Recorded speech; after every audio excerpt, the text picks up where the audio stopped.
Elə ən birinci məsələ odur. Mövzumuz nədir? Məşhur bir şəxsi təsvir etmək, düzmü?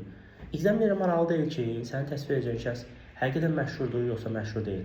Nə də onu araşdıracaq bir halı yoxdur və yaxud da bir, necə deyim, haqqı yoxdur ki, onu oturub araşdırsın. Sən, məsəl üçün, tanıdığın bir dənə tanınmış şəxs kimdir? Məsəl üçün, belə adını eşitdik. Məsəl üçün, hər hansı biri. Dünyada Fərqi yoxdur. Hı? Kim var? Birinci ağlıma kim gəlir?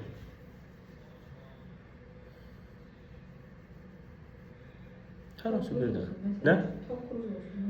Tom Cruise. Düzdür.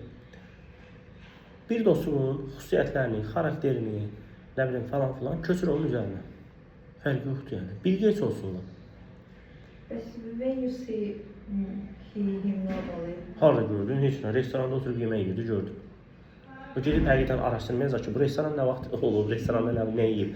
Onun aidiyyəti yoxdur. O sadəcə sualın, necə deyim, off-topic olmasından narahat ola bilər. Ki, sual mövzudan kənara çıxır və s. və ilaxır, qalan hər şey okeydir. Yəni, uydurma prinsipi odur ki, bir dostum, məsələn, sənə belə bir sual düşə bilər, sənin üçün ən vacib əşya nədir?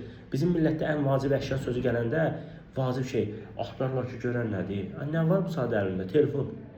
Ən vacibi də bu saat, danış geçsin də. Yəni, ən vacibliyi deyəndə, məsələn, Wi-Fi-nin özü ən vacibdir bu saat. Wi-Fi-dən vacib şey var həyatımızda. Bu saat işıqdır, bir də Wi-Fi olsun, istiyor, telefon olsun, qalan heç lazım deyil millətə. Yəni, əsas məsələ odur. Yəni, uydurma prinsipini buradan yarat. Bir şeyin xüsusiyyətlərini köçür digər şeyin üzərinə. Məsələn, mənə sual düşmüşdü 2018-də. Elə mart ayında verəndə də sual düşmüşdü. Sual verir ki, məsələn, sənin həyatında olan ən vacib əşya, elə avtomatik telefonu danışdım da, yəni. Çox vacib əşyalar var. 2018-də düşən bir sualım var idi. Sənin ən belə tanınmış bir şəxs təsvirlə suallarda belə idi. Eyni sual idi. Nə vaxt görmüsən və harada görmüsən? Yalandan deyim ki, Samolyotda Amerika uçanda Bill Gates-nə rastlaşmışam. Gedib araşdırdı, yox.